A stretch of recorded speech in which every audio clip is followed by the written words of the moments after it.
Hello, everybody. Welcome to Thread to Threshold. I'm your host, Phil Rice. It's been a while since I've dropped something for everyone, for myself and everybody. And so I just want to say a big thank you to everyone who's tuning in right now. And I want to say a big thank you to everyone who has, supported the show, either with encouraging emails or comments, or even donations that they've put in. It's been greatly received. I'm very grateful. Thank you so much. And yeah, so today is Tuesday, 13th of October here in little old New Zealand, and I'm just going to turn the monitor down.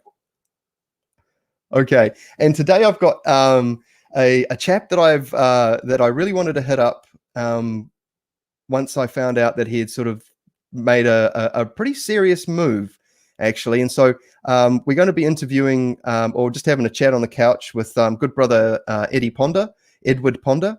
I sort of connected with Eddie through one of my other guests, Steve Seven, and so this is he's a mutual friend, and I really liked a lot of the content and the way that Eddie was, working through the content he was sharing. He was dialoguing with people online, and he's just seeking the truth. I didn't really see he was trying to push a narrative or an idea. He was seeking the truth, and now what has happened is he's actually stepped forward and put his head above the parapet, and made himself quite visible in a big way. And for me, that's very cool, because taking action and putting yourself out there takes some cojones, you know what I'm saying? So I just want to say thank you so much to everyone for tuning in. And and if this is not a political discussion, I want to say that we will be discussing possibly some politics, but I don't do politics. I don't talk political stuff on the show. So if you're going, well, hang on, Phil, this is mainly because generally if you've watched any of my other shows, you'll get the general line. But for me, this was like this was a young man who saw something wasn't right, and he decided to that obviously dialoguing on Facebook and things like that was not enough, and so he decided to take action and step out. And for me, that's such a powerful thing.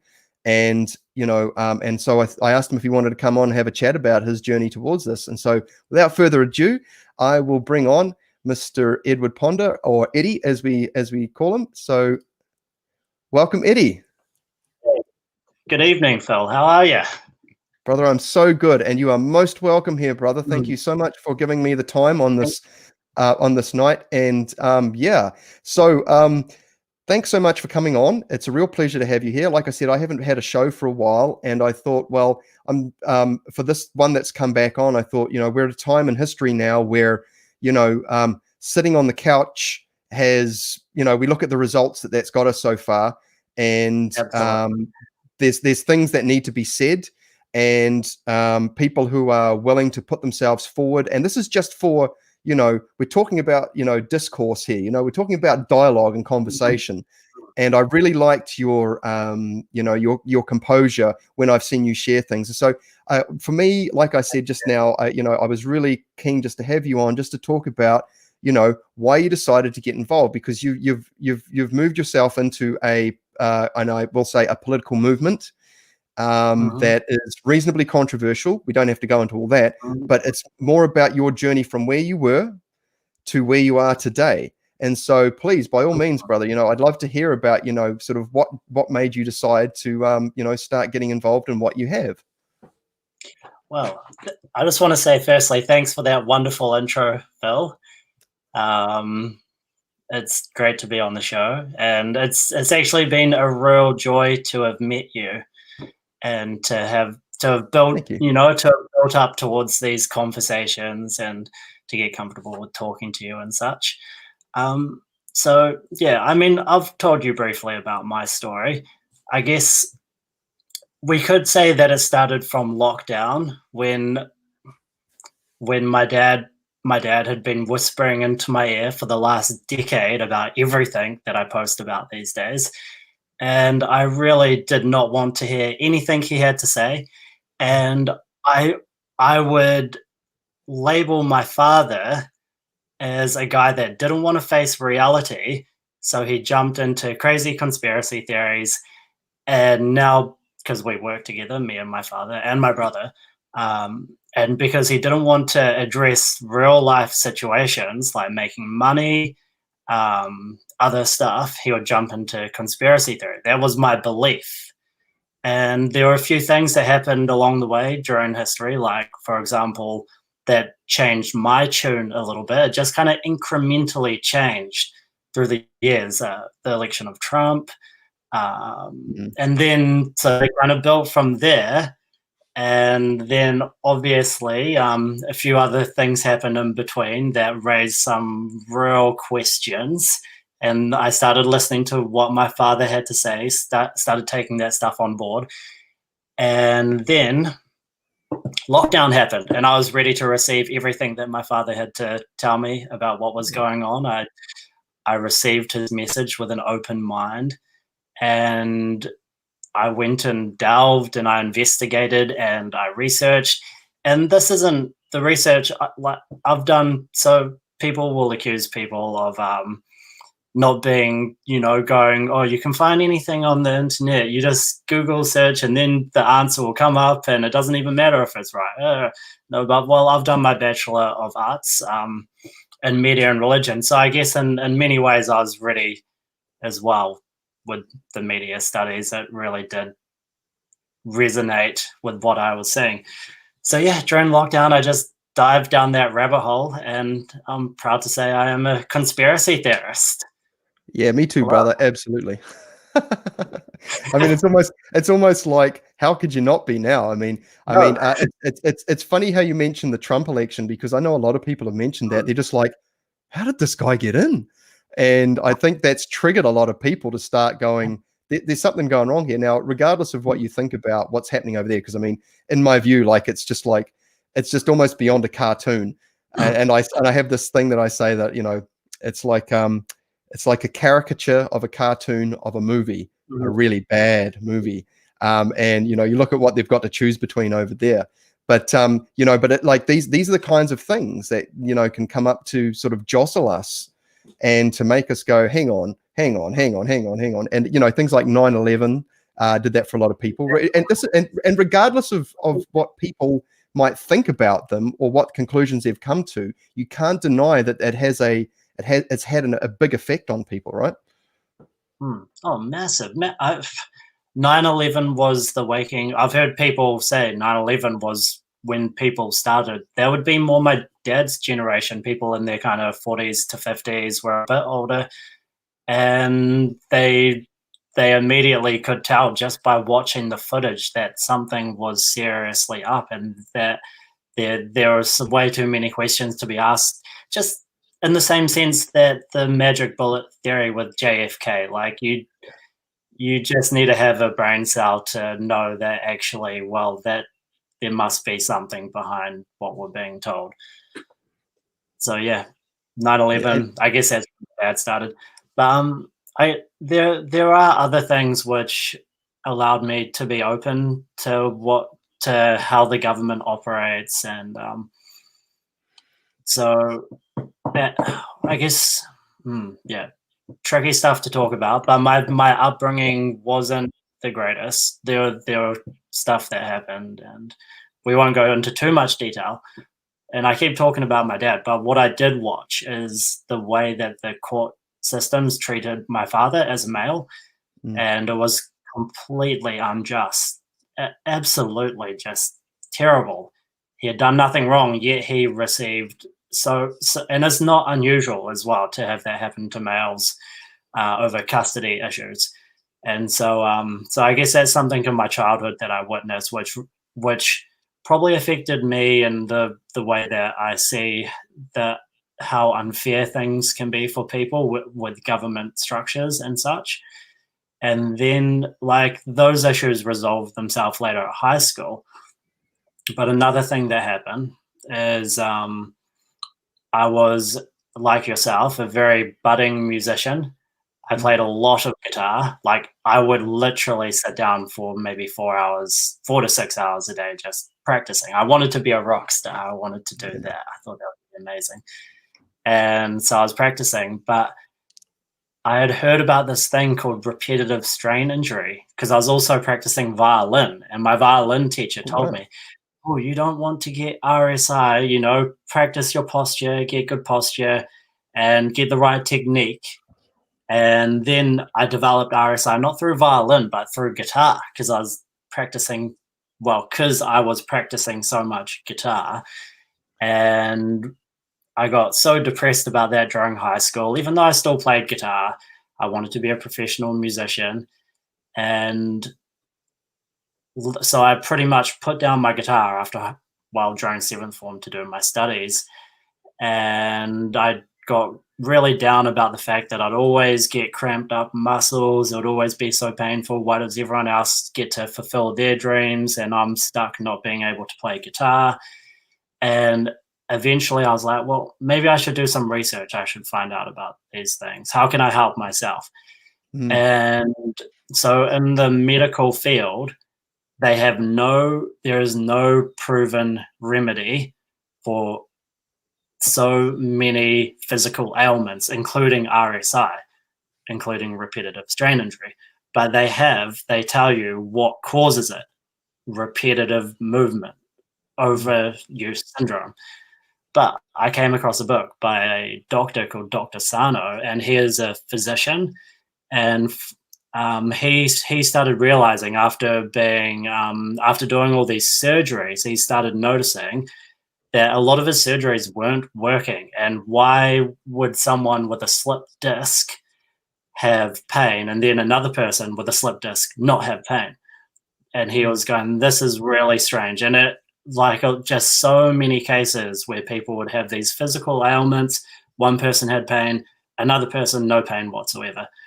And so it goes on to say that it's actually psychological repression. The book says people repress emotions and they manifest in the physical body. And once I heard that, I was just amazed. I was like, wow, I can actually pick up the guitar again. The book said, just keep doing what you're doing. And when you feel the pain, realize that it's emotional stuff trying to rise to the surface. And the pain's actually, it can be whatever you want it to be. It can be distracting you from the emotion, or it can be alerting you to the emotions that you need to actually feel and experience. And so during that book, and which was one of the big wake-up calls for me, including I was studying media studies at the same time. So I was learning about how the media frames the narrative, how it kind of controls like how society operates. I didn't know at the time how deep it really was because I was only 20 years old. But back to the psychological stuff. So it also talked a lot, and I read various books, and they talked a lot about pharmaceutical industries wanting to destroy any remedy that wasn't pharmaceuticals. And so when this lockdown happened, it wasn't very hard for me to believe that, pharmaceutical industries, that's what their main goal is. They want to get people believing that their only source of health is from their medicines.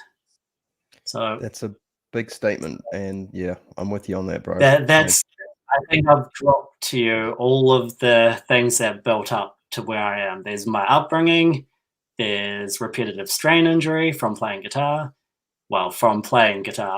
and there is reading those books about psychological repression, how it manifests in the body, and then there's studying media and also studying religion, where I learned that there are so many various experiences that people have on this planet, so many deep experiences.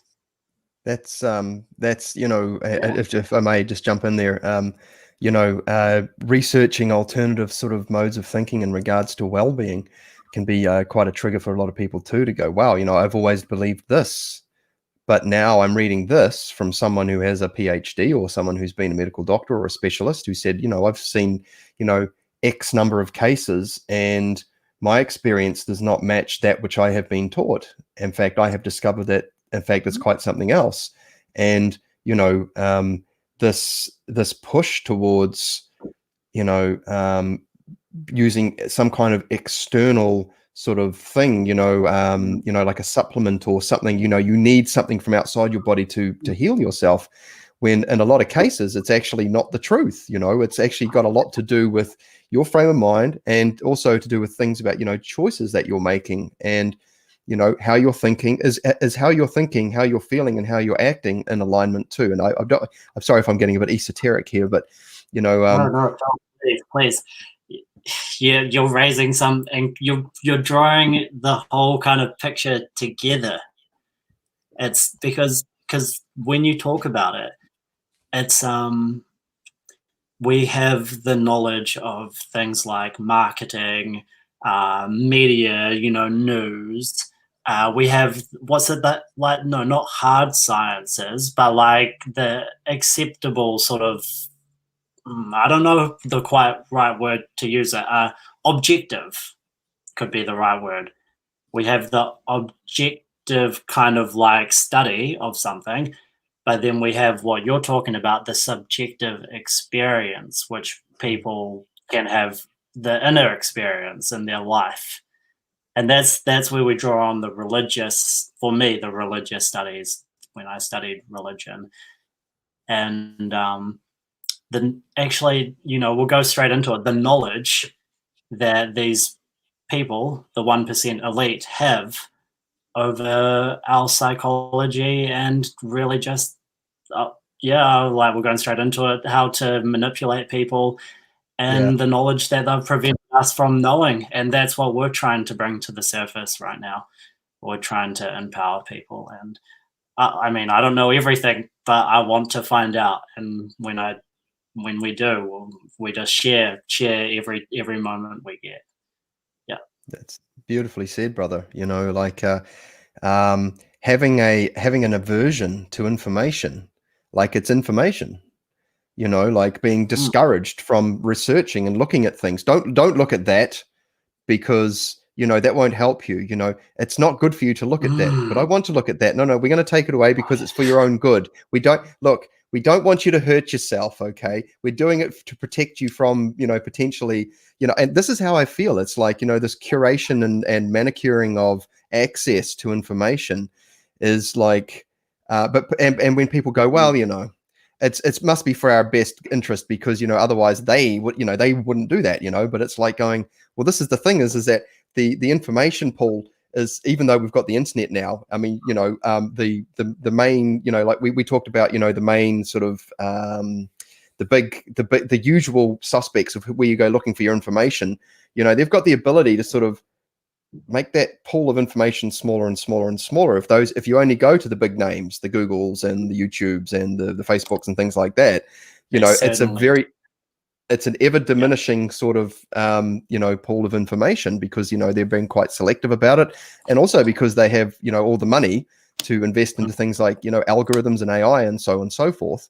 You don't have to have someone on a computer monitoring everyone. You can get the machine to do that for you. And so due diligence when it comes to research is the responsibility of the individual. Yeah, absolutely. And yeah, I mean, there's the due diligence of research, but there's also the due diligence of having an open mind towards things. And so I don't want to say that my mind's completely open, because I learn things every day from the people that I'm with, that I have opposing points of view, and it may not be on the facts, but it could be on my perspective. So how I can balance the facts that I receive, if that makes any sense to you. Yeah. Hey, look, I don't want to implicate the person in particular. It's hard to give an example, but if it comes to mind, I'll bring up an example so it makes more sense. But yeah, I mean, people, even if I have a different opinion to someone, and I am just like, you don't have the facts, and like I know for certain they don't have the facts, but we may not. They may teach me something else, like how I can change my perspective to have a wider perspective. I wish I could give an example, but that's okay. That's all good, brother. Yeah. And you're right. Like some people will not observe or have the open mind because in a lot of cases there's an emotional trigger involved as well. That information is just too heavy. That can't be real. I mean, you can't go from zero to hero with sharing certain things. And so I think part of this journey for me, if I just bring in a little bit of my own story, is learning how to articulate and share information in a way that's effective and which increases the potency of it as well, because you can bust out the bazooka, the big bazooka or the double-barreled shotgun of information, but it's just too much. And you kind of getting to know. I think too that when it comes to sharing information, we become by default, in a sense, much more astute in our interpersonal communication skills, because that's such a key element. Maintaining a balanced composure and dialoguing instead of, you're right, I'm right, I'm right, and and you get this heated sort of thing that comes up, and there's nothing really that comes of it. And I think too that expecting someone to change their point of view, or trying to convince or convert someone, I mean, just throw that out. I mean, you got to share some ideas, leave it with them, because for me anyway, I can say that sometimes I'm a processor. I have to just go away and have a think about stuff. If somebody's trying to put me on the spot, I just say, look, no, I'm not prepared to comment on that just yet. I want to go and learn about it. I can't just say yes or no on something. Thank you for the information. I need to go and percolate on this, etc., etc. Yeah. Rejig the memory banks, and well, we're not computers, but well, it's kind of similar though, isn't it? I mean, we take in information and then we process it, and then there's an output of such. So yeah. I wanted to add to this life story. I feel like my story is very similar to yours. I had a brief stint. So actually, I'm a painter plasterer by trade, and I've done quite a bit of construction and quite a bit of building. And in that time, I have seen so many building projects just completely stifled by government regulations, rules, completely unnecessary gibberish written by bureaucratic office paper pushers, for lack of a better word. And it's not their fault. They're just doing their job. But so I experienced that. And at the same time, my dad actually would say, look, this is United Nations bullshit. And I would be like, what are you on about? Like, this is bullshit, but like, how does this relate to the United Nations? But he knew. But anyways, so I notice how people's building projects were unnecessarily halted, stopped, ticket clippers all along the way. Why can't we have like alternative builds, which I really loved? Like, what are they called? Earthships. Oh yeah, those are cool, man. Why can't we have that? Why are these guys not allowed to build like stuff which is great for the environment? Oh, right, because corporations don't get to clip the ticket. That's pretty much it. And so then my godfather would always be like, you just go down to the Hutt Valley City Council. It says it all, and there's a big plaque. Hutt City Corporation. Hutt City Corporation. So a buddy tried pulling me up, and he was like, on a technical, and he would say, oh, corporation's just a group of people. And I was like, dude, no. A corporation is a company whose interests are purely financial. So what kind of government is this? Whose financial interests are we interested in? It's not the people. I will tell you that. And if people aren't doing that, they need to start. Yeah. But what was I going to add? I was going to add another thing. Like yourself, I've done, and I'm still working in the trades, but I also did a bit of teaching like yourself. So, and I've been amongst teachers for a very long time. My grandmother, she was a teacher at high school, and she founded Rudolf Steiner Raphael House in Lower Hutt. Oh, wow. Yep. So she That's was, cool, yeah, man. she's a OG hippie, flower power. Actually, she was a yoga master. She could meditate, so she could see 360 round her whole behind to the side, Wow. That's and cool, she's man. my grandmother. And so my grandmother was a teacher, my mum was a teacher, and as well as my auntie, and also my granddad. He was a teacher at university, so he was a lecturer for a short time. So I was surrounded by teachers, but often during high school, I would hear my grandmother get so frustrated and angry. And this is what I'm noticing right now. And everything that I've experienced in my past is now coming into fruition. Tall poppy syndrome. My grandmother would say, "This is ridiculous.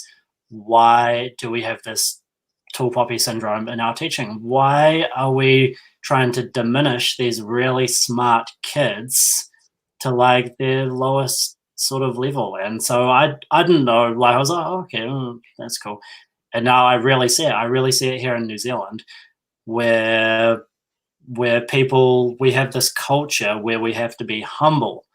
But what does humble actually mean? Does it mean down talking yourself? And so I think it's still something that Kiwis are coming to grips with. Like if we go to other countries, people don't talk about themselves like that in general, is what I've noticed. Well, when I talk to people from other countries. Yeah. But yeah, anyway, a bit of teaching. So I tall poppy syndrome, as well as I got offered a job to teach music at Avalon Intermediate for a brief period while my friend was overseas, and I took up the opportunity, and I thoroughly enjoyed it. It was a lot of work, but from hanging out with teachers, and also I went to teachers training college and just realized that the workload for teachers did not represent their pay, did not make it easy for teachers to actually be teachers. And I mean, we're talking by teachers having to stay up till midnight, get up at 6 a.m., Yeah. just be on the grind. And what did they receive? Like 48, not even 50K, maybe a bit over, rises as you get more up the ranks. But it really wasn't good. It was really unfair. And why why do the government do this to these people that just want to help the community? So there have been so many things which have led to this, really. Yeah, and that's will come to my mind, and I'll just kind of spurt it out. no, that's great, because you are bringing together these things that you've experienced in your life that have started to make you question things. I mean, for me, early on, I remember when I was about 16, I was always curious as to why, every other year they would bring out a new shaving razor with like another blade on it. Like this year there's two blades, now there's three, now there's four, and I'm like going. And then my mate went to Now that might seem a little trivial, but what happens is that a friend of mine went to Japan for a student exchange thing. I didn't get to go. I studied Japanese at school, and my friend did. He might even be watching now. I just want to say too that there's a couple of bros from Wellington, specifically in the hut, who might be watching right now. Choice One Cuzzies. So just want to put that in. Yeah. Wellington represent. Nah, jokes. But I noticed that when my friend came back, he said, wow, the stuff that they've got available in these overseas marketplaces are, they've got access to all this technology we don't have down here. And I always wondered why, New Zealand always we were 6 months behind, and when Neighbours came on, the old TV show Neighbours, we were always like, it was almost like we were kind of like I often wondered if New Zealand was like a social experiment for sort of like consumerism. And let's look at. Okay, sorry, I'll let you keep talking. That's great, but I'm glad that you want to hit me up on this, because this is important. And then I often wondered, and this is getting way out there, but I sometimes wondered, I'm thinking, man, imagine if this planet was like some kind of petri dish, or like an experiment for aliens or something like this. But that came further on. But to bring it back, it was like, I often wondered if New Zealand was actually like an experiment for consumerism, because we're such a new country. You know, we're a real mixing pot. We're still pretty close to. We're definitely very young, one of the youngest countries. We're very close to the, to the pioneering spirit, still kind of quite well alive here in a lot of senses, outside of the cities, of course. But yeah, these are questions that I often ask people. Just come on, Phil, you're just being silly. But these are kind of like, now that I reflect back, I was like, wow, why would I think of those things?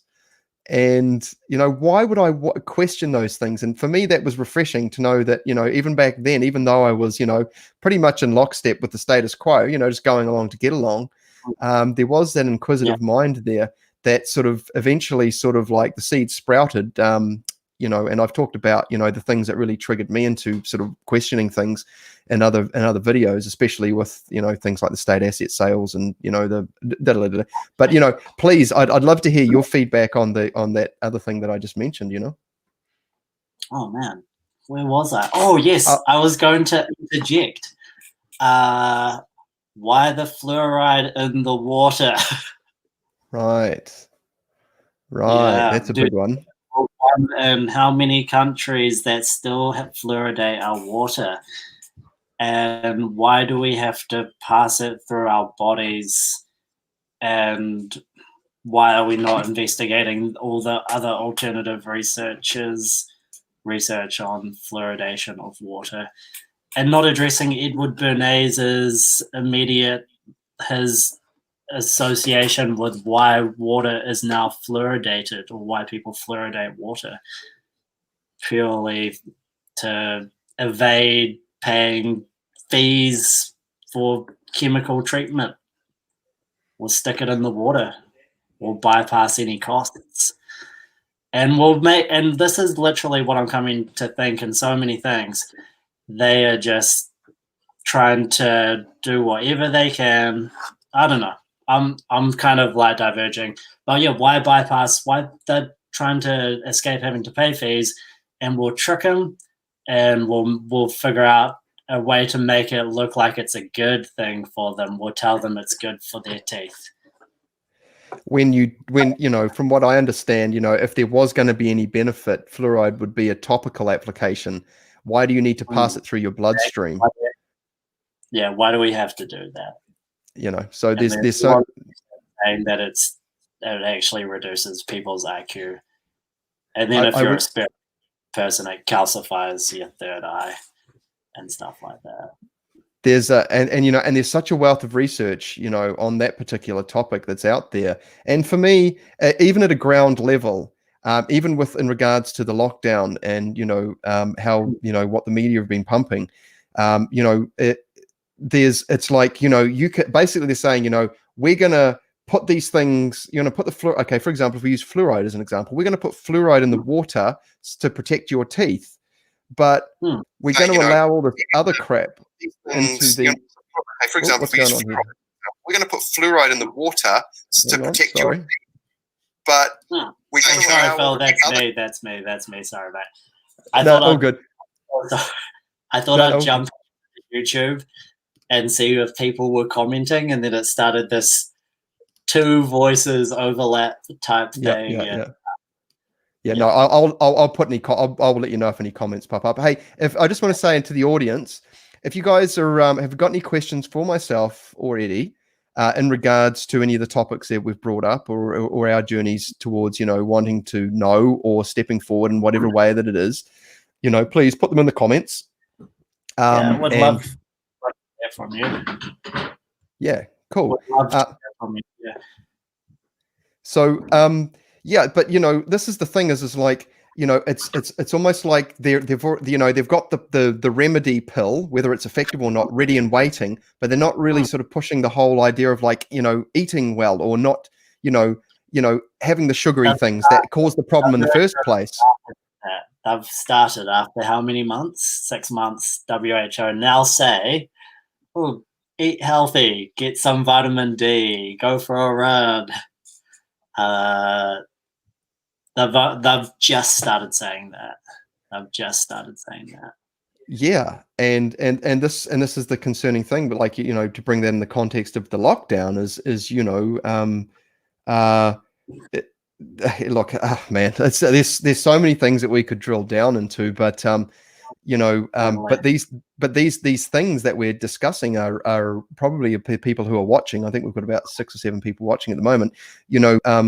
These are, there's probably lots of people nodding their head right now going, yep, and for everyone there's probably something different. There's something triggered. So if anyone in the audience is catching our drift as far as things that might have jostled them into starting to ask questions, any examples that you'd like to share, just throw them in the comments. Maybe it was JFK, maybe it was 9/11, maybe it was Bretton Woods or the fractional reserve system or ancient civilizations. I'm curious to know, because everyone seems to come to this place of questioning the status quo from generally from quite a unique angle. And this is one of the things that fascinates me about this shift towards a level of raising consciousness, to get a little esoteric, a little metaphysical, is that, we're all here right now as part of our journey, and it's all unique, and it's such a fun thing to discuss because and this is okay. So here we go.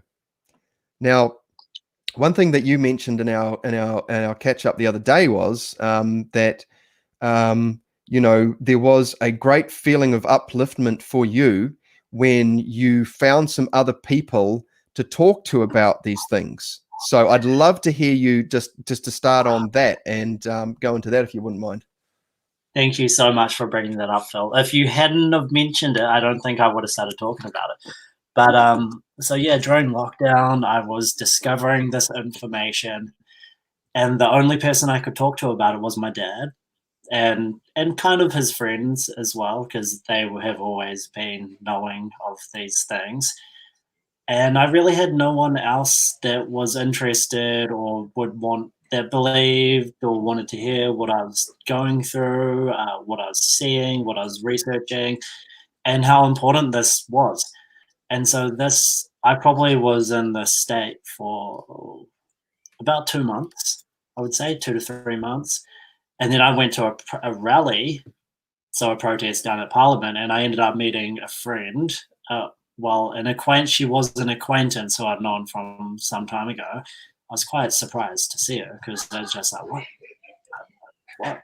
And from there, I just met so many people in Wellington who are seeing the same things as myself, and it really is like the feeling that I get when I'm surrounded by these people is quite incredible.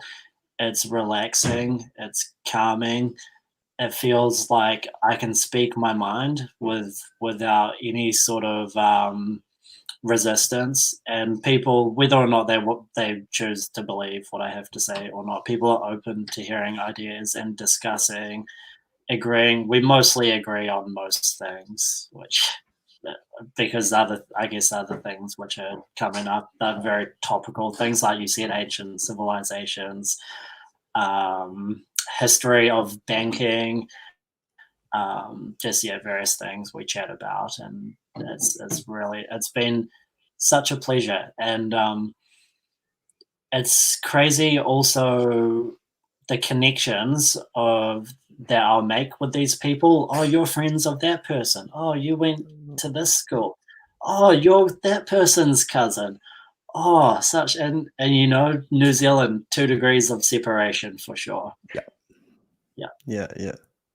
That's cool, man. Like, because I found that too, because I attended a protest rally up here in Auckland about a month ago, and I was just, and it's funny, like I'm not standing with every single idea that was being presented there. For me, I really felt like I just wanted to just say, I need to express this frustration that I have with things.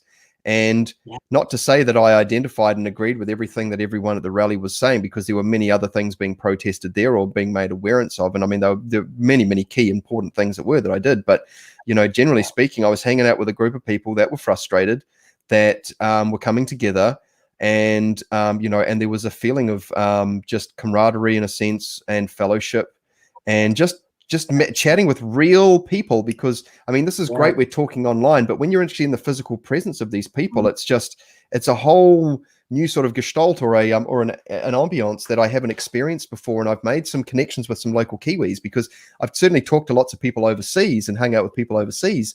But, you know, here in New Zealand, you know, there is actually a little bit of a vibrant sort of, you know, like truth-seeking or activist community that's, you know, being formed. And I think, you know, that especially now that there is a recognized kind of movement towards something that's getting some publicity, which is what you're a part of, you know, and this is starting to aggregate people. And, you know, and, you know, regardless of whether or not they might agree on everything, it doesn't matter, because that's the alchemical process is going to happen. It's never going to be a perfect sort of like, you know, kumbaya thing where everyone comes together and it's all magical. It's going to be, there's going to be a dialectic within even the movement to help things become what they ideally need to become. And, you know, I just want to say that we're about 20 minutes out from the top of the hour, but, you know, but I'd love to get your comments on that. I'm keen to keep chatting. And again, like, you're raising some really good points, because if I think back, what's a protest? What's a rally? I would think, and now my mind, this is when I get a 360 flip on my head. What is a protest? What is a rally? I studied religious studies, so I know what a ritual is. I know let's go there. What transformation was, you know. So a rally for some people that watch this video who aren't on my page, my candidates page, might be offended. A rally for climate change. Go in, rally for, like, I definitely believe in protecting the environment, looking after the environment. And that's great. Like, that's awesome. But I go in and I see those things as like, oh yeah, you know, we're having a good time. This is cool. Everyone's kind of on board. The whole street's on board. And another one, like, controversial. And I just want to put this on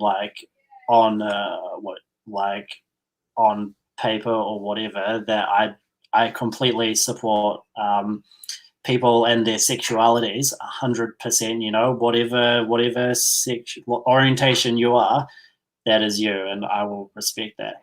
But like, you know, those types of movements as well, they seem, people were like, yeah, cool, like, this is great, like, good feeling, and everyone's on board. But when I go and do these anti-lockdown protests, and literally it's a small group of us, we're going in hard, and everyone hates you. You are hated. I am hated. We go in there, people do not like it. They boo. They tell us to put on a mask.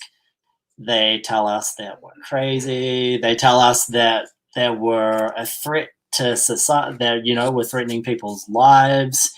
Why would you say that? You know, I like to think of it as like, we're the lepers of society when we march down that street and protest against lockdowns. And not to discredit, like, the types of protests which I was talking about before, but the actual energy and feeling I get, and the what would it be called? What's the word? Just sense.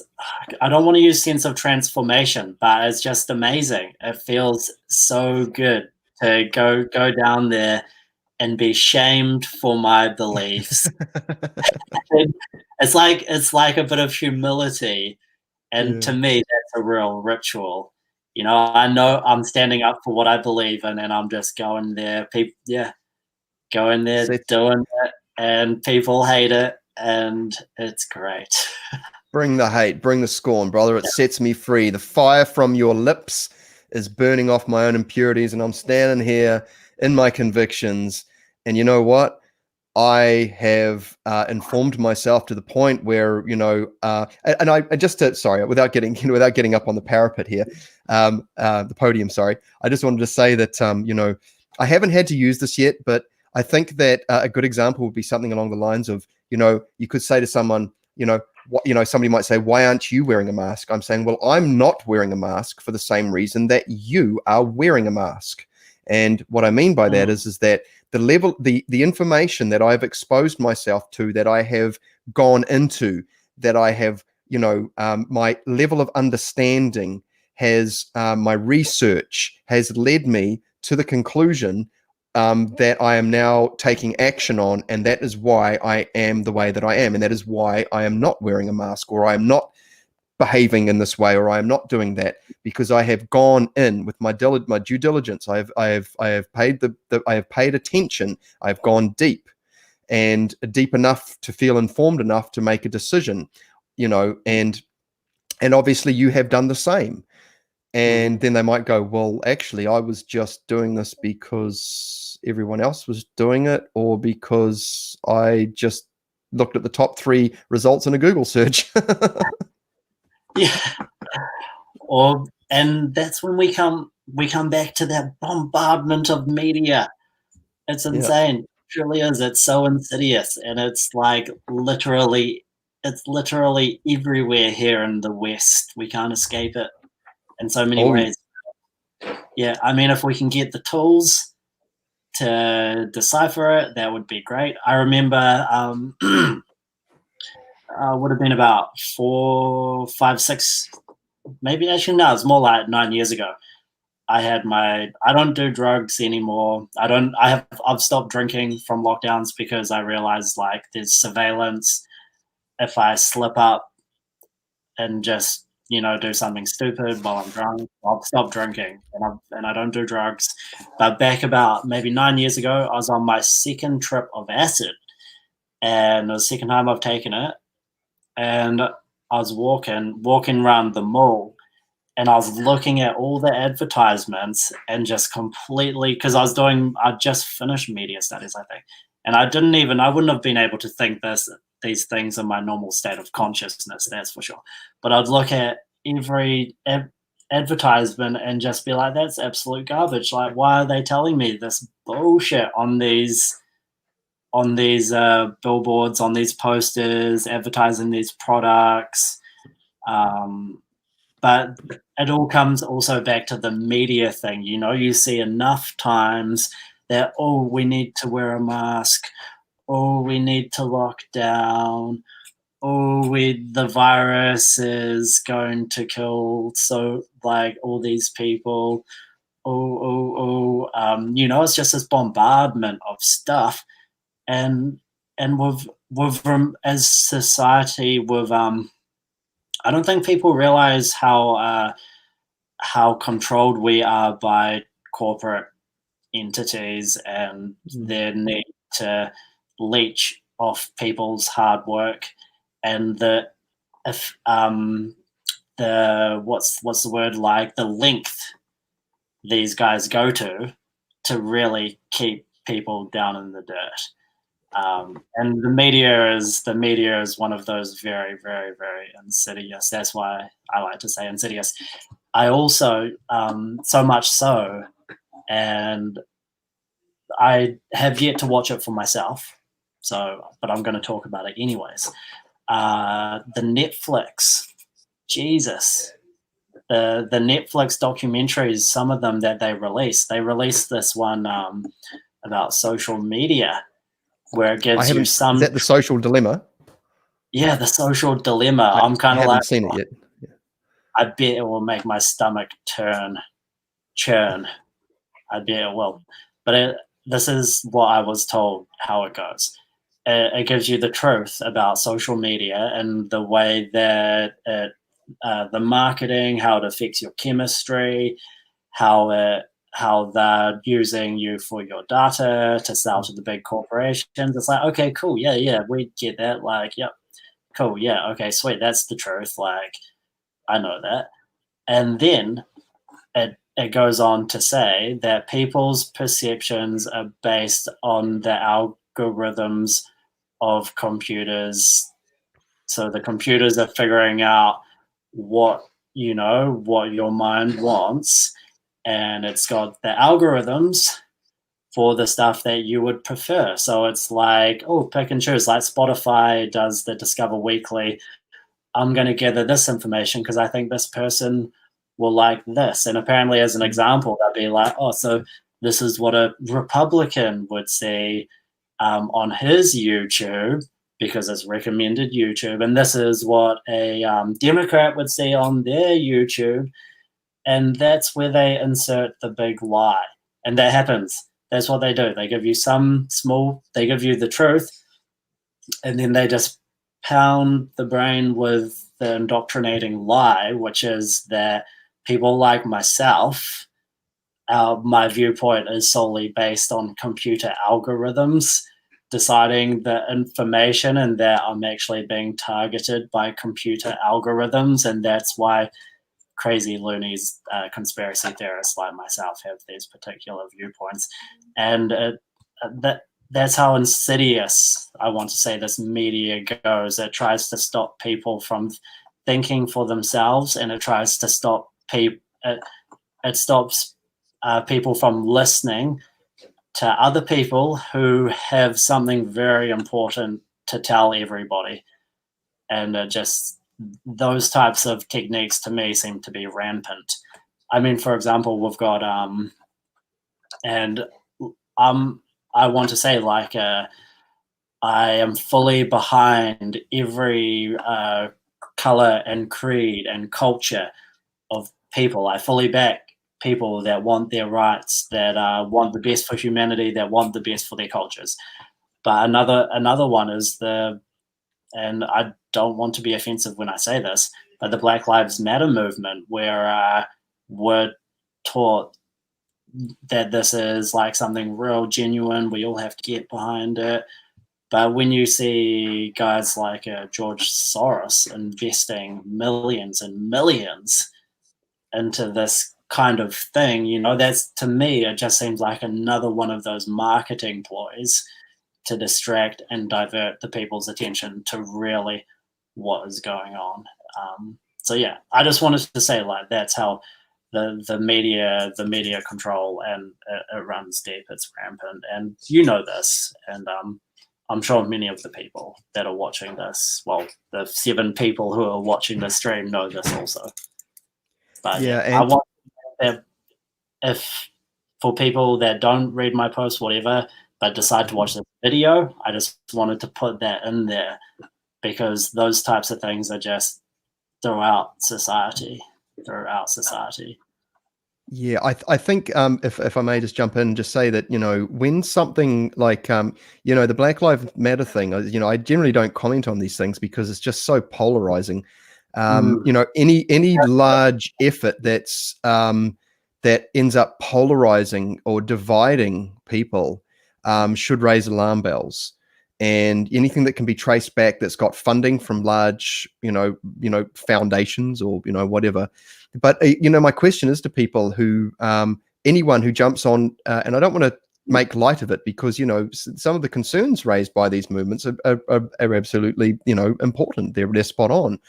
But, if you can say to someone, hey, look, are you open to exposing yourself to information that has to do with what you are advocating, that may offer a perspective that could challenge your current understanding, and I think that's the key thing here to becoming in a sense, emotionally mature with your behaviors, because having a dispassionate relationship with the information so that you can take it in regardless of what it is, so that you can process it and go and develop an understanding based on the available forms. This is a learning process called the trivium, where you engage the information, you allow it to develop and percolate as understanding, and then you take action on it.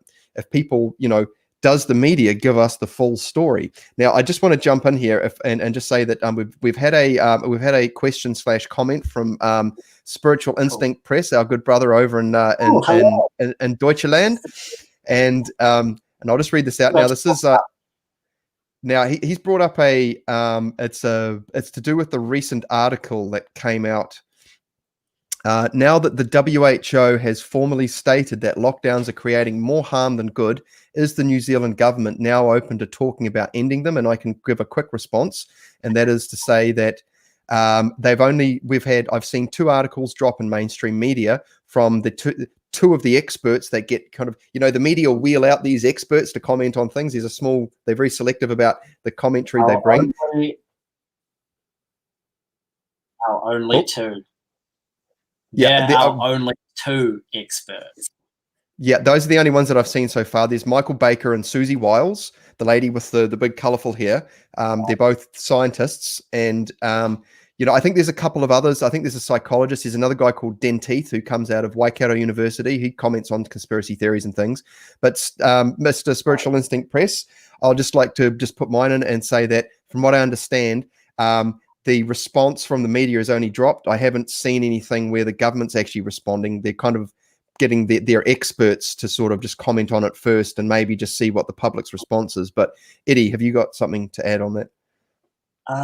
Well, I know we didn't say we'll talk about politics, but I haven't looked myself, but the party's saying you vote for National, you vote for Labour, you're going to get continued rolling lockdowns and they're not going to stop. I mean, because if we look at the rest of the world, what countries, despite the new information, have stopped locking down? I mean, there you go, right there. I can tell you. So, I mean, I'll give a quick little detail. So, I think they started releasing this thing about lockdowns not effective when the Switzerland Dr. Health General, whatever, got invited into the United Nations. And he was the guy that said, hey, look, we're not going to lock down Switzerland. Oh, you mean Sweden or Switzerland? Sweden. Sorry. I get those 2 confused. We're not going to lock down Sweden. So he's now part of the UN. And I think since he joined the UN have now changed tact and they're saying, okay, yeah, masks maybe not as effective. Yeah, our health modeler stats were off. Lockdowns actually, no, they're not actually that effective. Yada yada yada. But we go to a place like Italy. I hear they still have to wear masks, and places are still locking down. But if you don't lock down, you take a look at a place like Belarus, where and now this is crazy. This is again how insidious this media machine is, and completely obfuscating the truth. Obfuscating. And so, how do you say it? Obfuscating the truth. Belarus, the guy, prime minister, president of Belarus, I'm not sure which one. In our media, everyone believes he's a dictator, and that is so far from the truth, because in actual fact, he's just refusing to receive money from International Monetary Fund, the United Nations banking system, to lock down. They're offering him I think it's hundreds of millions, definitely millions to lock down, and they're sending in their sort of crisis actors to go and rally crowds to create riot type things, and they film these little sort of riots and throw that on the TV, and now we believe that the guy and the leader of Belarus is a dictator, when in fact he's just refusing to lock down, to follow the rules and guidelines of the United Nations. Yeah, I don't have a lot of personal understanding of what's happening in Belarus. I've seen it in the news, but you're absolutely right. I mean, all you kind of have to do is convince the public of who the bad guy is, right? Or like Putin, he's the bad guy. Russian disinformation campaign type stuff. And that's not to say that he's not a bad guy, but it's just like how they paint these people up. I mean, it's funny. It's like who's going to be the new bad guy tomorrow? It's almost like they're just kind of rolling out a hate wagon here. Like, we want you to have, we got a whole bunch of people we want you to hate on. We got a whole schedule. We're going to spread it out over the year or over the month. This year we're going to hate, this guy, and then we're going to get you to hate this person this week, and this and make sure you get really angry about it. And here's a whole bunch of reasons to get angry about it. And so this is fomenting distress in people. And this gets into another layer of the scam, so to speak, as far as like, why, what is the benefit of, like constantly throwing numbers all the time, the psychological impact of the lockdown, but not just the lockdown, but the daily, sit around the TV or the device, and the numbers, constantly pumping numbers, inflated numbers, and the numbers aren't, they're based on a test that is like, the PCR test is it's not solid by any means, not at all. And they come up with ways to say, well, it's okay that it's not solid because there's other people that might have the thing. But if you've got, all the numbers, it's about creating a hype, and this creates an anxiety and a fear. And, how does that help? You keeping people in fear. I mean, how does fear affect physiology, mental health? How does it affect How does, how is it that we need to keep why do we need to constantly see the number of cases that have happened in New Zealand? Like, how many hundreds of thousands of cases or whatever it is that we need to see this big mountain of things, not the number of people that have recovered or, so we take that away. We need to see these big sorts of numbers to create a club of fear or something of this nature. And it's just, I find it so bizarre because people actually love this shit. This shit's getting out of control, man. Quick, everyone panic now. And it's like, oh man, I can't wait for my daily dose of panic medicine. All I need to do is just flick it on, and it's like, oh man, look at the numbers. It was 106 yesterday. Now it's 108. Oh my god, quick! And it's going to be worse tomorrow. Oh, there's a storm coming, I tell you. And it's all this kind of like just fear, man. It's just like, let's keep just pumping this shit, I think the crazy thing is like, hi Steve, how are you? I'm glad that you're here with us. Good to see you, brother Steve. Yeah. I forgot to talk about Steve, actually. I'll quickly introduce him. Steve is a very close family friend of mine, of my family's. And he was my dad's old employer. And he's pretty much the guy that introduced my dad into believing that Radio New Zealand was an indoctrination machine. And I think it took Dad maybe another 20 years after him telling Dad that to realize that actually, I think Steve's right. And I think Steve probably plays a huge role into why I am perceiving today's world's events as I am. I really appreciate that, Steve. Cheers for being a part. Really appreciate that. But yeah, anyways, a thing that Steve said, and it's the one that just cannot be refuted, is why do we have suppression of experts on such a level? Why? Game over, right there. Game over. Game over. We have that, and then why do we have that? Oh yeah, because that's how the world operates. We've got these little guys doing their business and controlling and manipulating and leeching, and I bet for a person like yourself, people like Steve, people like my father, people like the parents of my friends who I've made friends with, whose parents have similar perspectives, and their kids who are just like kind of waking up like myself. I'm not a kid anymore though. They must be so appreciative. I mean, I know there's been so much havoc for all of this to occur, but they must be so grateful that people are coming to their senses and noticing what's going on around them, noticing the control, noticing how we're used. big. Oh, what's your hand there, bro?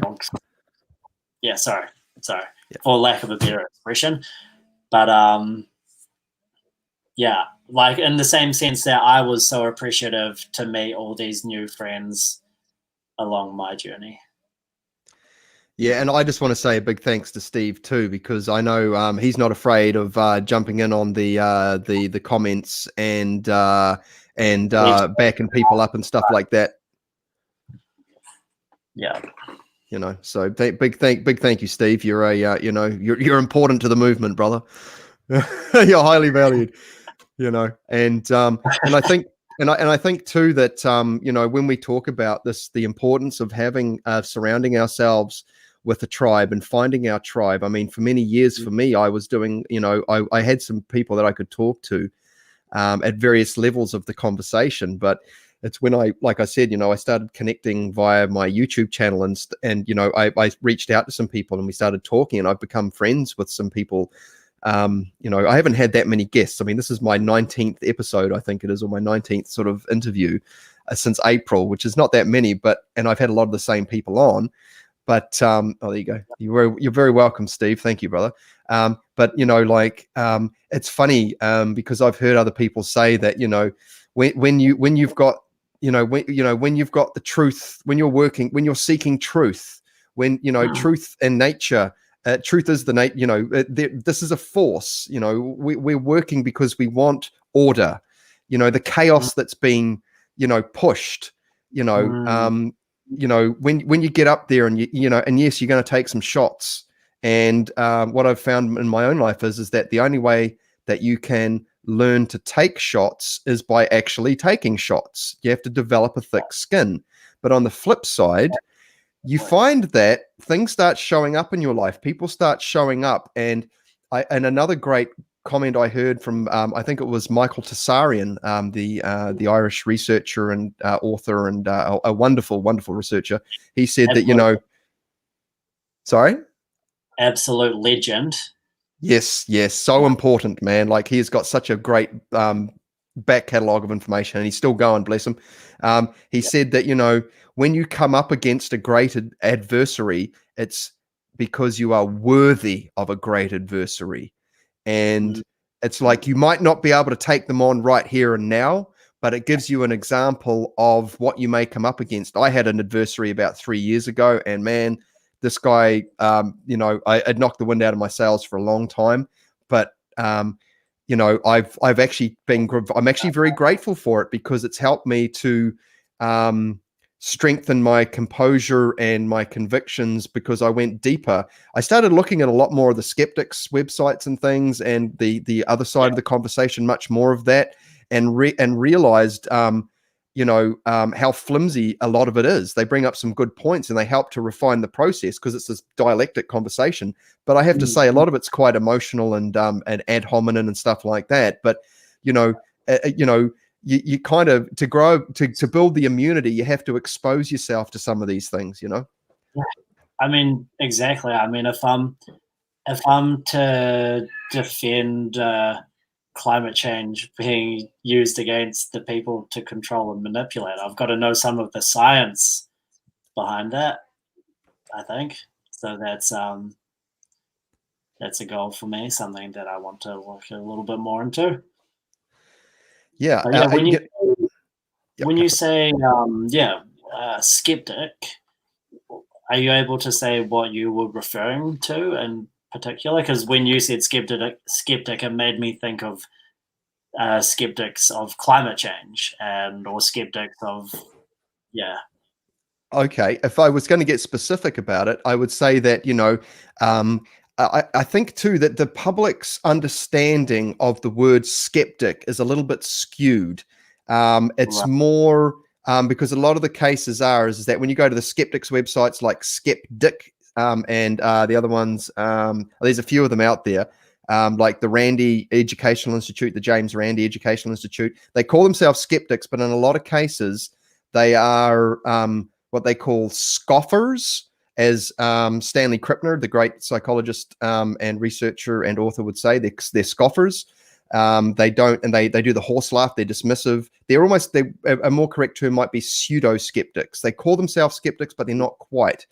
But for me, it was to do with mindfulness, to do with the Reiki practice. And, here's me, I was exploring hands-on healing going, wow, this is pretty incredible, because the first few times I tried it, I was like getting all these great results, and it wasn't Reiki at that point, but it was this hands-on healing thing.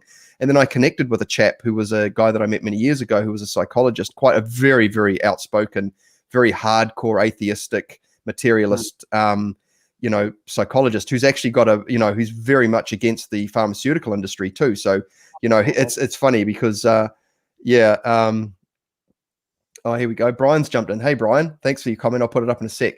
What I found is that, when I looked at these, because the guy I was having a back and forth with a guy on Facebook Messenger, and, he was just straight off the bat, he just jumped in, because I said, oh, next time we catch up, we connected on Facebook, and I saw he was putting up things about mindfulness, saying how dangerous it is, and I was surprised, and I said, I sent him a message. I said, oh, bro, it'll be interesting to see when we catch up next. It'll be an interesting discussion, because I share mindfulness. I do a practice myself. I kind of teach it, and then I mentioned Reiki as well, and oh man, this guy just lost it, man. He basically started comparing me, like drawing parallels between myself and a very well-known self-ordained bishop here in New Zealand, of a certain church that's quite well known.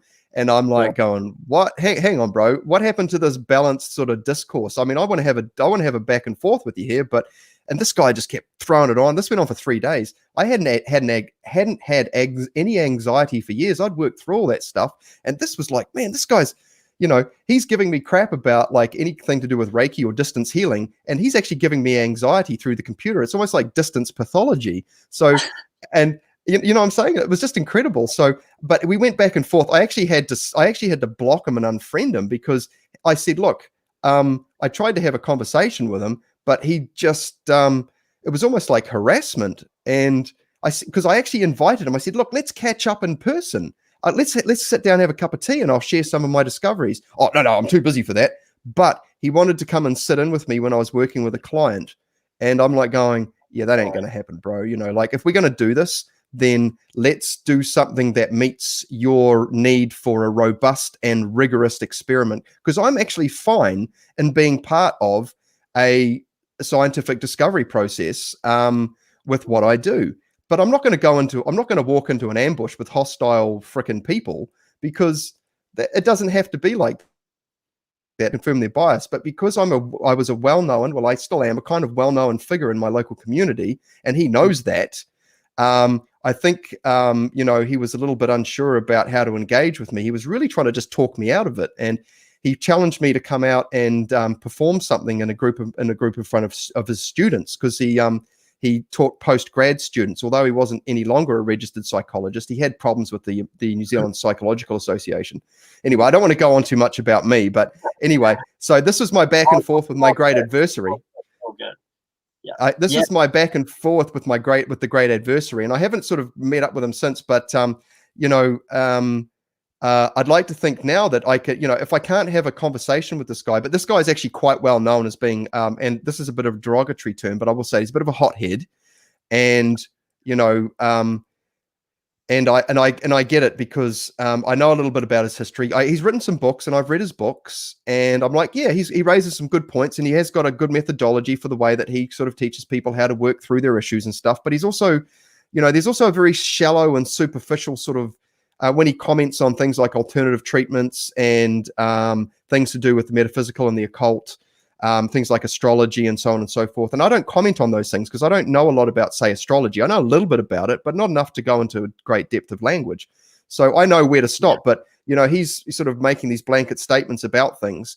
And he's talking about science and that. And I'm all about science. Science is great. I mean, it's a great tool. But I'm sorry, but it doesn't have... It's not the arbiter of truth at this point in time, because it doesn't have everything. And let's face it, scientists can be bought. Period. Anyone can be bought. anybody can be bought. Well, I'd like to think that not me, but you know, any profession can be bought. Any profession can be bought. Yeah, absolutely. And that's the thing. So after reading Steve's book, what the second book I think it is. I can't remember the name. No, it's in his first book, and he says it probably in the second book too. But psyche is, in Greek words, it holds the meaning of soul, psyche, soul. The words progressed, it's developed, and now we just think of psyche, psychological. Oh, it must just be mental. No, that's not what the word originally meant. So yeah, so obviously something has happened to remove the spiritual element out of science. Yeah, you know, and for me, it's like it should be open-ended discovery. Are you still there? Yeah, I'm still here. Can you hear me? Yep. Hello. I missed actually what you said. Did you hear what I said? Psyche? Yes, I did. You were talking about psyche. I'm actually just looking up psyche, the etymological root of it, and it's. I really hope I got that right and didn't make a fool out of myself. No, that's cool. I'm just going to say, from the 1640s, the top response in it from the dictionary, the etymological dictionary, is animating spirit, from Latin psyche, from Greek psyche, the soul, mind, spirit, life, one's life, the invisible animating principle or entity which occupies and directs the physical body. And this is key because why would we move that from the definition? Why would we do that? Because you know, because people who want it's like a spectrum. It's like there's two extremes. If you're into spiritual stuff, well, you know, we've got religion over here. So if you like that sort of stuff, you go to religion. But if you want rationality, then you go over this end. And I listened to Rupert Sheldrake, the well-known biologist, talk about how a survey was done amongst groups of scientists in the yeah, I agree with Brian. You know, like I know what you said, Eddie, about like, you know, anyone can be bought, but I corrected myself. Not anyone can be bought. Yeah, sorry about that. No, that's fine. But I'd say that a large majority of people are driven by, you know, by the almighty dollar. But you know, it's about that consciousness raising, because you get to the end of the day, you're going to die. You can't take it with you. But I wanted to say the Rupert Sheldrake thing. They did a survey, and it was only something like 25%. I think, I can't remember how many people they surveyed. They went to these academic institutions and they surveyed something like, I don't know, like 500 or 600 academics, and something like only 25% or even less were actually atheists. You know, and yeah, that's very telling, you know. And it's also crazy hearing from this lockdown how many experts who are speaking counter, who are oppositional to the narrative, are Christian. You know, I hear Judy Mikovits, she's Christian. And it's also crazy the amount of Christian people I'm meeting on my journey as well. So I think that's really cool, because it's just nice meeting different people. But yeah, it's how many scientists actually are religious or spiritual. Yeah, it's not like they have to be mutually exclusive of it. I mean, you know, I'm on the hunt for you know, validated spiritual experience, and you know, I've just recently come across a sort of a using a hermetic view, which is almost an atheistic view of spirituality. I want evidence. I just don't want to randomly. I don't want to believe, man. I want to freaking know, y'all.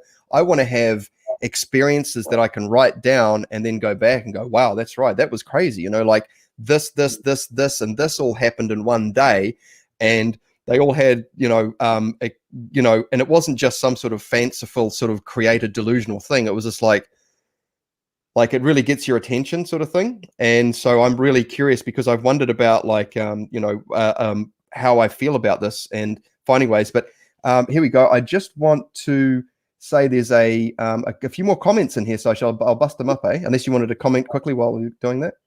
No, I'd love to hear some questions or comments. Hey, interesting chat on the conversation before at university. I did a Bachelor of Business, and they did teach that New Zealand is one of the best countries to experiment new banking products on in the world. God, there you go. Thank you, brother Nick. There we go. There it is. There it is.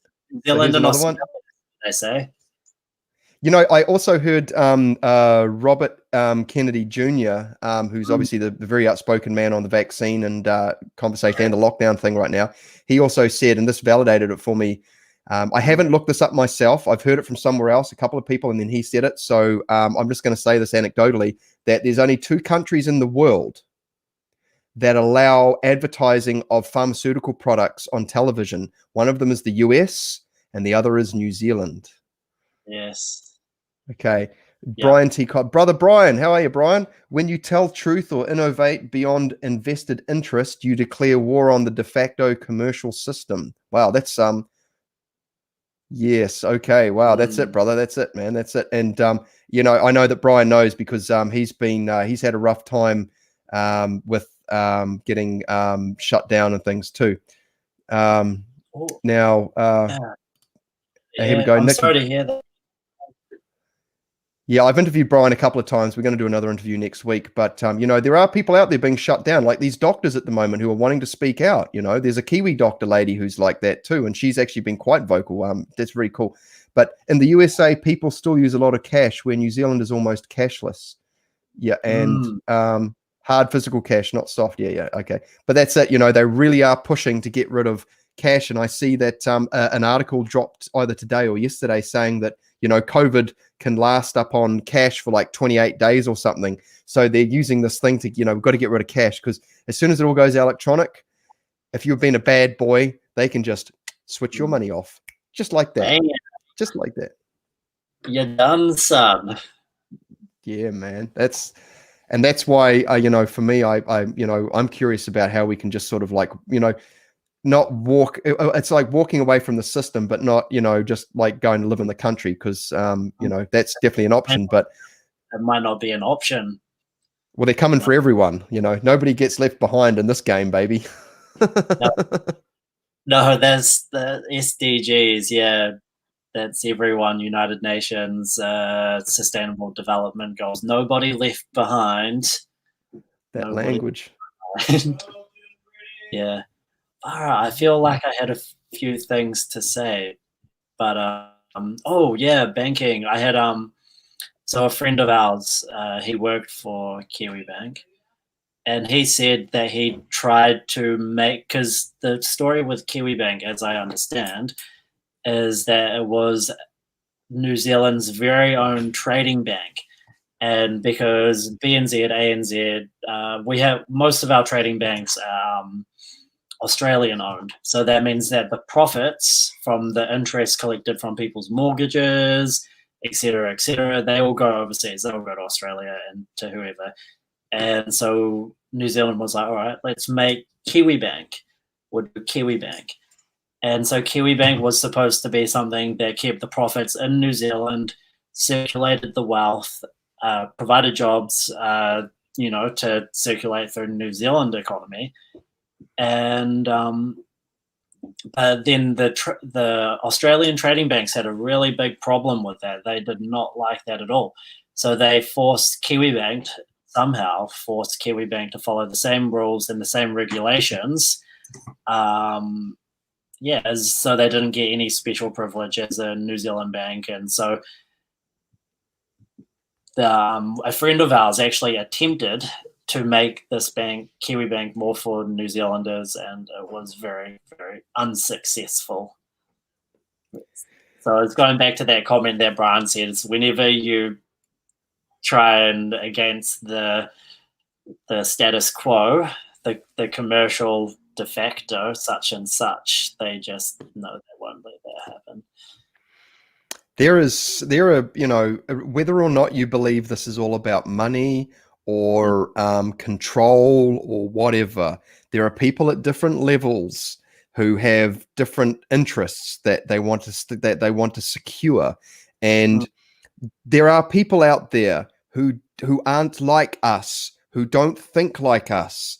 They don't care if other people are put out or are in misery or are suffering. They actually don't have that. And for some of them, they're psychopaths, and primary, they were born with it, or secondary, it was developed, and they don't actually have the capability within themselves to feel emotion, and so it's actually not a problem for them to make this decision, and to make these decisions that affect people. And the problem that we have here in the world, in my view, and I mean, I know this is my view, I'm sure many people follow it as well, is that when you're in that state of mind, if you're a psychopath, you have the ability to command groups of people, and then people are just doing their jobs, they're order followers. And if people are just, hey, look, bro, I'm just doing my job, and it's like, bro, you're making my life shit. You're hurting me. You're hurting my family. Yeah. But I've got to put money on the table too, bro. I've got to put food on the table too, bro. I'm just doing my job. And there's a great picture I saw a meme once of the centurions, like they're kicking and punching Jesus on the ground while he's getting, before they put him up on the cross up on the top of the hill there. And it basically says, they're doing all these horrible things. They're beating the crap out of this dude. And they're saying, sorry, Mr. Jesus, we're just doing our job. We're just doing what we're told, nothing personal. And it's just like going, this is where personal responsibility comes in. And I think we have to have higher expectations of our fellow brothers and sisters, when it comes to this. And I think, just to wander off a little bit here, but on this if we talk about the cannabis referendum, or even the gun situation, one person did something terrible with a gun last year. The ostensible situation is that here in New Zealand we had a shooting, and it seems that I don't want to go into the details of it, whether it was real or not, because it's just too hot, too fresh for that for right now. But to keep it moving forward, it's like one person, their relationship with a particular type of equipment or thing means that the rest of us aren't allowed to have access to it, because one situation created that event. And I think maybe the cannabis thing is a better choice. It's like, the government is saying, you can't be trusted, or we're protecting you from yourself, and we don't want you to hurt yourself. It's almost like we don't want you to experience the consequences of your actions. It's actually stifling personal growth. Now, if it's involving something that might hurt other people, look, this is outside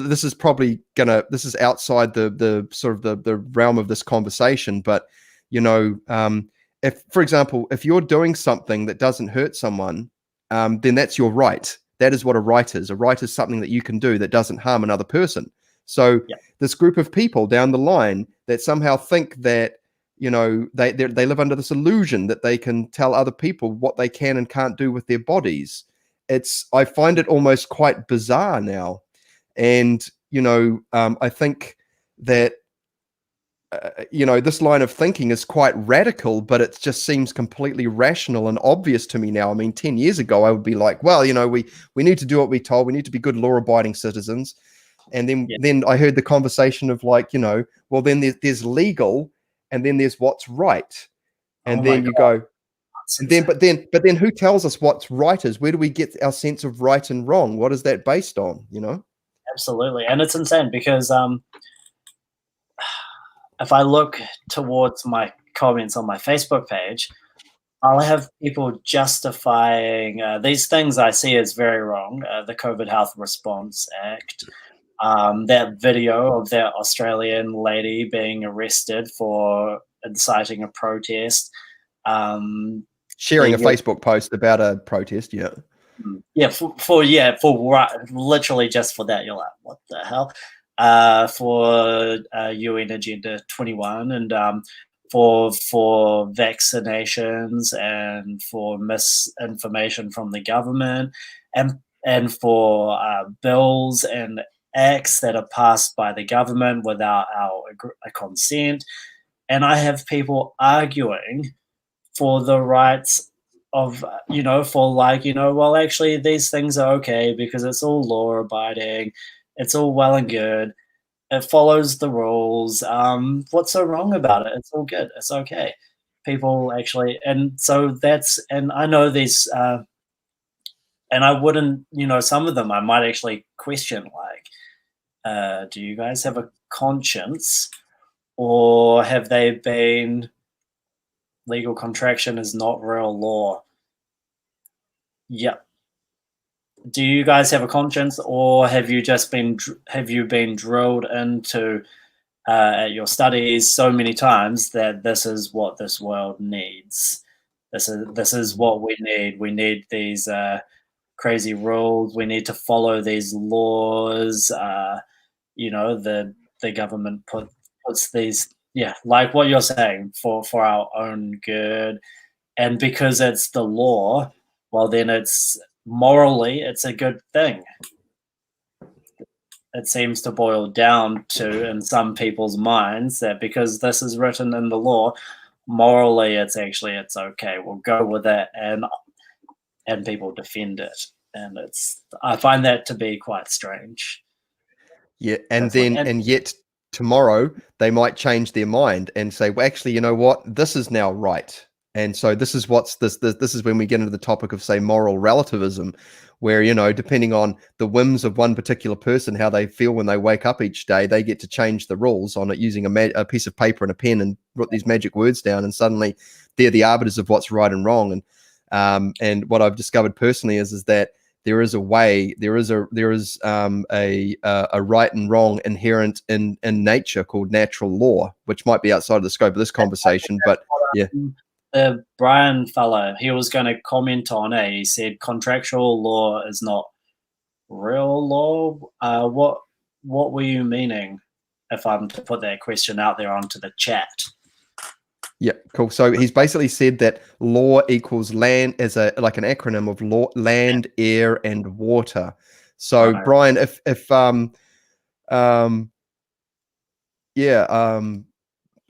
you can add a little bit of context to that, because it's quite interesting what you've said there. I mean, it might be too much to put into the comments, but if you can elucidate or elaborate on that in any way to help sort of give the listening audience and ourselves a little bit more depth. But the other thing too is that I will be having a catch up with Brian in the next week or so. So we'll probably actually touch on that, because we want to. Be cool. Natural rights were subjugated through contract. There we go. That's a great little sort of a synopsis of what he said. So thank you, Brian.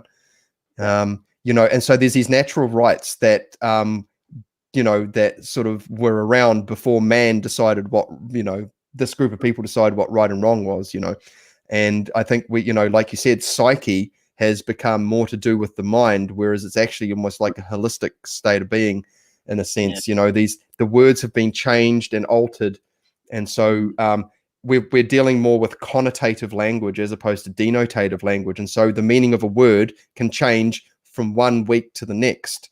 It's, if I walk down the road with a rainbow t-shirt on, people are instantly going to associate me with being part of, say, a certain community.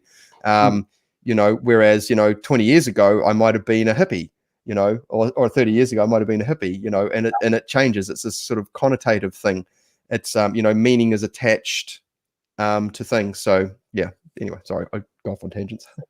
Well, I posted this on I like to describe myself as a rising from the ranks of a humble keyboard warrior, but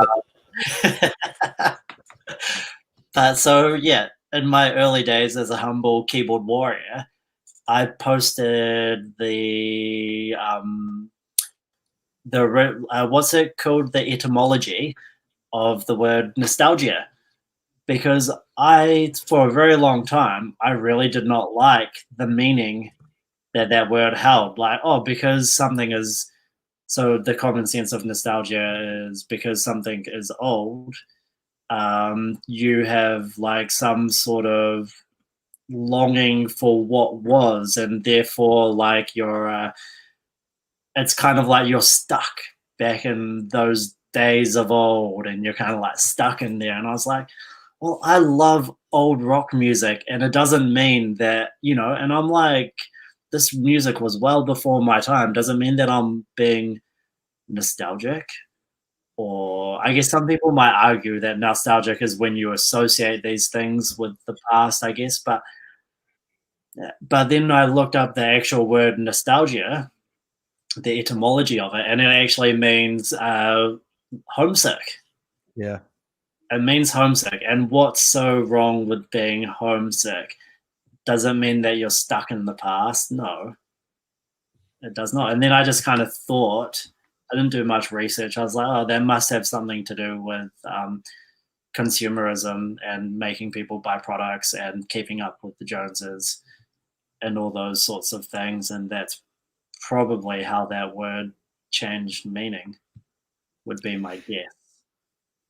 Well, these words are, weaponized in a sense to become, drivers for purchasing and making decisions about things, and we can observe this, through the media when they start pumping words. I remember John Rappaport, the great investigative reporter, journalist, writer, author, speaker, presenter, just so many things that wonderful man has brought to the world. Yeah. He was talking, he recalls a study where, they did I was set over like so many years. Somebody went through media, forms of media. It was either print or television or radio media, or even a collection of both. And they found all the most commonly used words that were used that were repeated. And one of the words that was used was family, we, very collectivist type terms. Not to say that they're not important, but they're just constantly pumping. Those were some of the words that appeared the most, because it's the sense of belonging, and you don't want to stand out, or you don't want to be left alone. You don't want to be out there on your own, because then you'll be by yourself, and you don't want that, because being part of the club is really where it's at. Don't think outside of the group. These sorts of things. Yeah. So yeah, media, bless them. Yeah, bless them. I mean, I guess you can apply some of those definitions, which we talk about. I can apply that on to myself in ways as well. Maybe I don't know. It's like there's being part of a group and there's being an individual as well, and yeah, I guess there's a two-way stream, isn't there? You're part of a community and you're an individual also. And yeah, I mean, of course, this is natural sort of, social interactions that we have. I've got groups that I enjoy being part of, but it's when it's like weaponized, when the language is weaponized and it's used to corral and manipulate and steer public and create public consensus and these types of things. Is like, look, I was saying for what exactly, purpose, what kind, because you think about it like this, there's a desirable outcome, and then it's like, how can we get that outcome to manifest? And for example, a firm might want to sell something, and so they'll use advertising marketing to get people to make purchasing decisions that they would not otherwise likely make. And I understand that someone needs to see an advertisement somewhere between 7 and 12 times, and then they're more likely, much higher likely, to make a purchasing decision because they've been exposed to it. To hit the sales target. If you're a salesman, you got to hit your sales target, get the bonus. Well, you were talking about the Hutt City Corporation. From what I understand, the actual definition of corporation is an entity set up to provide dividends to shareholders. And so, if that's the reason for existence, the New Zealand government is listed as being a corporation owned by the Crown of England, the royal. This is like, it's listed there, and you might think, oh well, that might be for specific reasons. Well, that's just how it has to be, because we need to make sure everything's crossed. And it's like going, well, something else here. But we've got a couple more things from Brian. I'll throw them up. Yeah. Direct quote from British Register about family. Slaves were grouped into families the names of which were the same as the surnames of the slaves in the group. Okay. No kinship. Oh, this is here we go. No kinship relationships were noted between family groups or between the family groups and those slaves placed in the general lists of males and females. Thank you, Brian. That might be why we have such common occurrences of similar surnames more than others, like how you've got lots of people called Smith or Jones. Smith's obviously apparently coming from blacksmith or, leathersmith or Smiths, and it was just shortened over time. And that's why we might have such a preponderance of certain types of last names. So thank you, Brian. That was very informative. Phil, I just want to throw this in there. I will start heading towards having dinner and stuff. And I was going to say, we probably need to wrap it up shortly. Yeah. Chat. I could put on the jug. I could have a cup of tea, and we could chat till after midnight. And I just want to say, since I started this journey, that is not something that I would usually do with people. But since lockdowns and since delving into all these things, it's something that now when I chat to people about this kind of stuff, I feel so comfortable.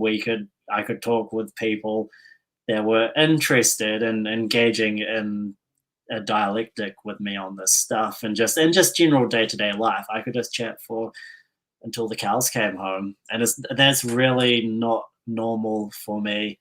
Usually I'm just a couple of sentences and goodbye, see you. So yeah, a lot has changed.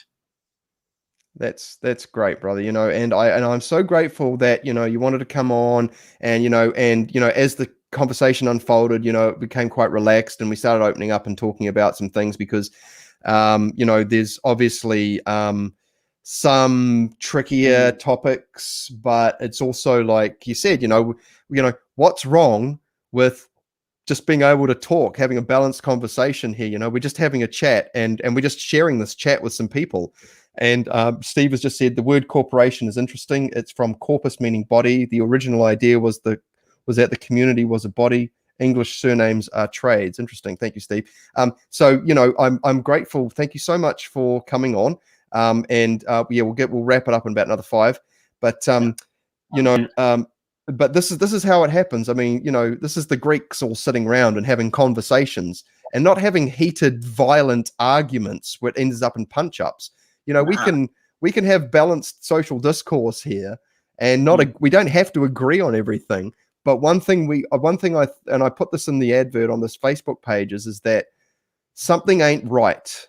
The information is all out there.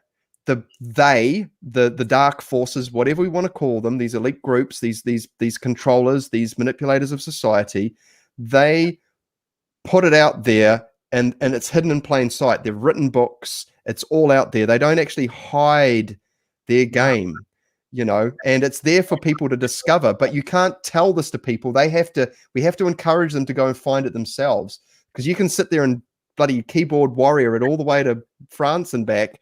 No, not interested.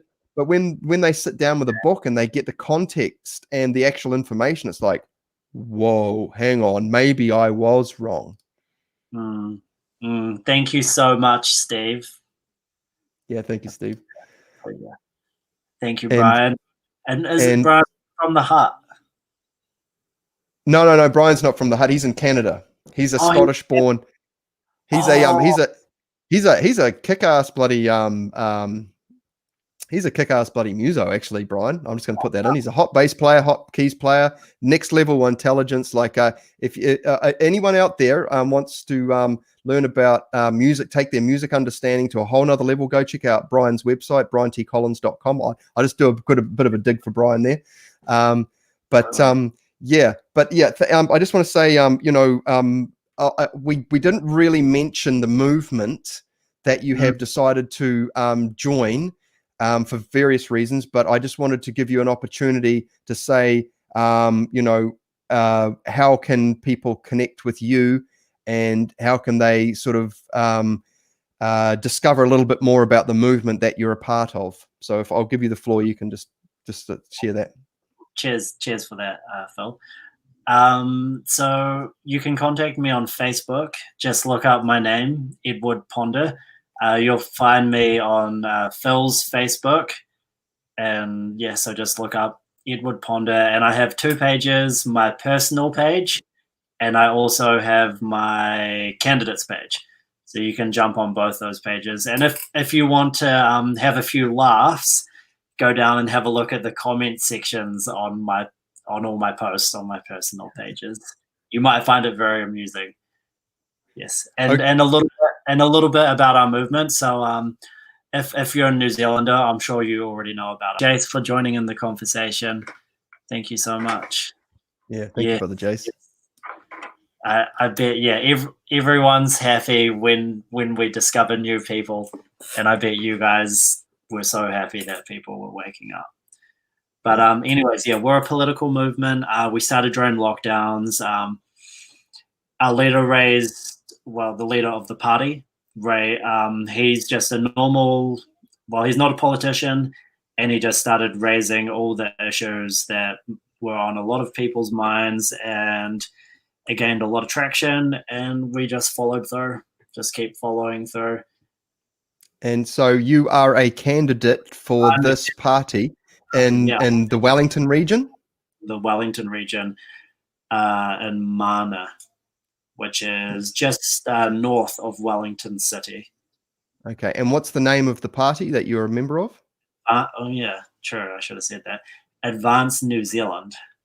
I'll just quickly put a banner up there. Advance New Zealand is the party, and just so you guys know, like I said, you know, I'm not this particular podcast. I don't usually do anything to do with politics, but we are discussing it. But this has been more about, for me, I wanted to share, give Eddie a platform to sort of discuss some things. You know, I really feel like he's a good man. He's got his heart in the right place. He wants to take action, and right now, he's decided that stepping into a political sort of pair of shoes is the best move. And regardless of how that works out, I'm just glad to see someone stepping up, because it's getting to the point where we just got to play some cards here. We got to throw some cards out on the table, roll the dice. Shit's getting nuts. And throw some mud at the wall and see what sticks, pretty much. Right there. Yeah. Look, seriously, I don't want a slave master. But look, you know, like you said, we got to throw some stuff at the wall and see what sticks here. We got to there's some really important issues that need some publicity to get the public thinking. And New Zealand, you know, a lot of people are looking at New Zealand. New Zealand gets a lot of attention nowadays because of various things. I won't go into any specifics, but people are looking down here, and I'm so grateful, Eddie, for you're giving me your time to come on today. I'm so grateful, brother. Thank you so much. Thank you, Phil. I really appreciate that, man. And I really appreciate that you thought about me. And it's funny, you were interviewing today. My friend, a candidate from the Heart South, she got interviewed by Vinnie Eastwood today, and I didn't even realize that. So we both get interviewed on the same day, which is really cool. Awesome. But yeah, no, I really appreciate that. And it's always great talking to you. Oh, good, my bro. All good. We'll just stick around for just 1 minute afterwards. I'm just going to close the broadcast. So I'll just take you off there. Okay. Thank you so much to. Sorry, Eddie. Would you like to say anything to the audience before I end the broadcast? Yeah, guys. What would I just thank you for joining us. Thanks for your comments. Thanks for sticking around, those of you that are still here with us. And if you want to get in touch, I'd love to hear from you. I'd love to have a dialogue. And if you're in Wellington, in fact, it would be great to meet up. And yes, cool. That is it. Awesome. All right. Okay. Thank you, everyone, for tuning in. I hope you guys have a beautiful, wonderful, amazing day wherever you are in the world. We're very grateful. My name is Phil Rice. This is my podcast, Thread the Threshold. Sometimes it's Phil Rice, sometimes it's Thread the Threshold. Depends on, which way the wind blows sometimes. But I'm very grateful. And you guys have yourselves an excellent, excellent time out there, best you can, considering the situations that we find ourselves in. Stay strong, stay true to yourselves. And we'll see you again very, very soon. Namaste, brothers and sisters. See ya.